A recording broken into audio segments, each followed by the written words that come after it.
Асылбек Жээнбеков менен Төрөбай Зулпукаровдун тарапташтары митингге чыгышты. Бишкекте 1-май райондук сотунун жанында депутаттар Асылбек Жээнбеков менен Төрөбай Зулпукаровду колдоо митинги өтүп жатат. 50 адам камакка алынган депутаттардын бошотулушун талап кылууда. Жогорку кеңештин экс-төрагасы Асылбек Жээнбеков бүгүн улуттук коопсуздук боюнча мамлекеттик комитетке суракка чакырылып, андан кийин Кумтөр иши боюнча камакка алынды. Төрөбай Зулпукаров алдын ала маалыматтар боюнча мыйзамсыз баюу фактысы боюнча кармалган. Бүгүн сот экөөнүн тең баш коргоо чарасын тандайт. Булак Уа Кейже.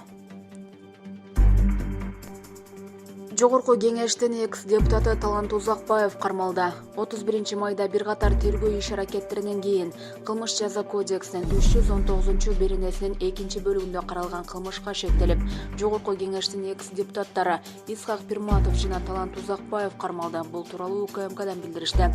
Кумтөр долбоорун ишке ашырууда коррупция фактысы боюнча Жогорку кеңештин мурдагы жана азыркы депутаттары кармалды. Кумтөр кенин иштетүү боюнча долбоордун ар кандай баскычтарында коррупция боюнча козголгон кылмыш ишинин алкагында ведомство аралык тергөө тобу кылмыш ишине тиешеси бар адамдардын катышуусунда тергөө иш-аракеттерин улантууда. Улуттук коопсуздук мамлекеттик комитети бул кылмыш ишин иликтөөнүн жүрүшү жана натыйжалары жөнүндө коомчулукка маалымат берип турарын кошумчалады. Булак Марал ФМ. Мурдагы өкмөт башчы Игорь Чудинов кармалды. Мурдагы өкмөт башчы Игорь Чудинов УКМК тарабынан кармалды. Бул тууралуу Кактус медиа билдирди. Маалым болгондой, ал убактылуу кармоочу жайга киргизилген. Эске салсак, Чудинов бүгүн суракка чакырылганы кабарланган. Булак медиа центр Кейже. Рыскелди Момбеков менен Жанар Акаев УКМКга суракка чакырылды. Рыскелди Момбеков менен Жанар Акаевке УКМКдан чалышып, чакыруу кагазын беришерин айтышыптыр. Бирок чакыруунун себеби эмне экени белгисиз болууда. Бизге жеткен маалыматтарга караганда 5-октябрь революциясы боюнча кылмыш иши козголушу мүмкүн. Булак Опер Кейже. Жалал-Абад шаарында таза суунун баасы кымбаттады. Жалал-Абад шаарында ичүүчү таза сууга болгон төлөм көтөрүлдү. 31-майда Жалал-Абад шаардык кеңешинин депутаттары ичүүчү суунун элге коюлган тарифин карап, бааны бекитип беришти деп билдирет аймактык кабарчы.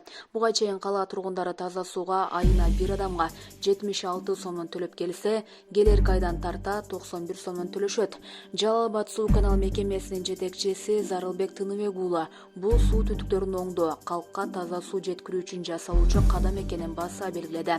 Биз шаар депутаттарына ичүүчү суунун баасын 20% көтөрүү боюнча сунуш бердик, а дегенде коомчулуктун талкуусуна коюлду.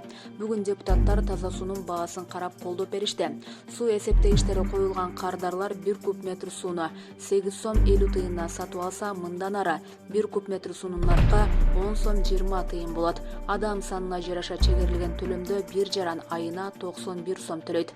Биздин ишкана мындан түшкөн каражатка суу түтүктөрүн жана канализацияларды жаңылап, абоненттердин санын көбөйтүүгө аракет кылабыз, деди Тыныбек уулу. Булак Турмуш Кейже.